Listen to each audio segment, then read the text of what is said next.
All right, family, inner thoughts. At this stage of my life, I'm only inspired by Black worship leaders. So I think a little context is helpful before I continue. So I grew up in the Black church in a variety of different denominations, different kind of worship contexts. But when I went to college, shout out to Ohio University, Ohio's first and finest, I was exposed to a lot more CCM music, contemporary Christian music, for those that don't know. It's majority white, if not completely white, genre of music. Now I serve in a multi-ethnic church in Columbus, Ohio, as a worship and creative director. Um, and I've committed to incorporating both CCM and gospel music into our worship songs. It's not easy, but it's important to me. And it's important, I believe, for the discipleship of a beloved community that we are trying to grow.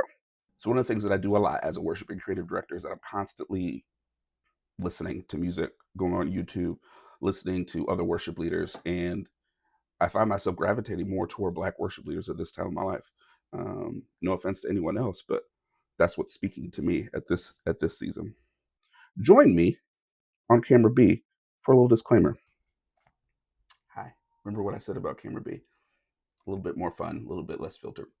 I want you to know what I'm not saying with this. I'm not saying that white worship leaders don't have value or that they aren't people that I listen to. I do. And maybe I'll do a video sharing some of those worship leaders. But for the sake of this video, I'm talking about this phase of my life, where I am right now. There are white worship leaders who are fine, who I've learned from, who are doing great things, particularly in multi-ethnic spaces. But that's not the subject of this video. For the sake of this video, there'll be some generalizations that I make, but hopefully you understand that it might be a critique, but it's not disparaging. And a lot of this is preference for me and what I hold true and the values that I have. Is that fair? Shake your head, yes. Thank you. Now, back to this. So here's why I say I'm inspired by only Black worship leaders right now. If I'm being honest with you guys, CCM music is really boring right now. For me, again, this is all about me. It's very formulaic and it's safe. You can really predict the structure in a lot of ways. It's easy and accessible for everybody to play, and it's fine. What I really enjoy hearing are Black worship leaders taking these songs, breathing some new life into them, bringing some style to them, bringing some different flavor to it. Again, I grew up in the Black church where you learn the song from the recording backwards and forwards. You know it in any key, you're ready to go. And then once you have it down pat is when you start to add different flavor, bring your own personality to the music, right? So that's what I love about Black worship leaders. Name your favorite CCM song. And I have just enjoyed the interpretation coming from a Black voice.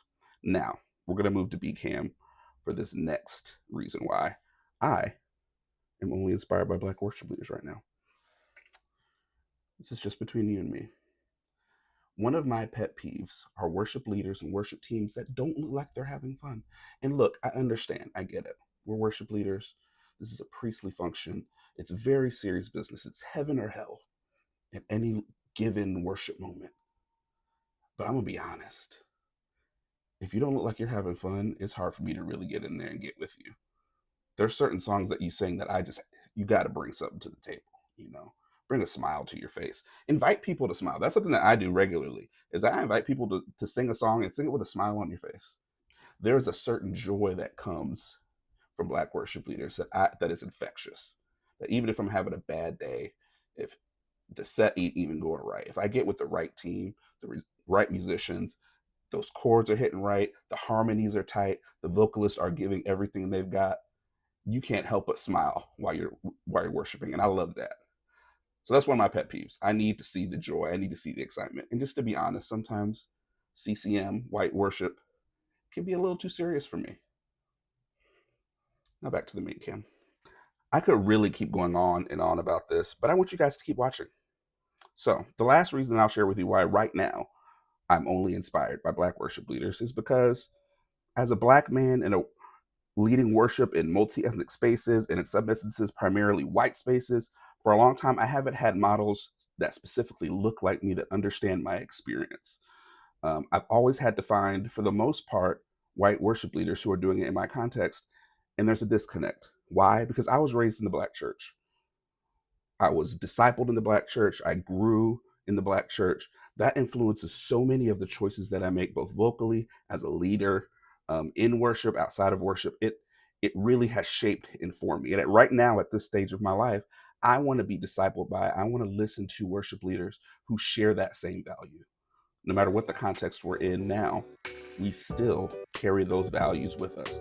And at this stage of my life, that's what's important. So that's my inner thought. But I would love to hear from you. What music, what worship leader, what album is inspiring you right now? Thank you all for listening. Inner Thoughts, Malcolm.media.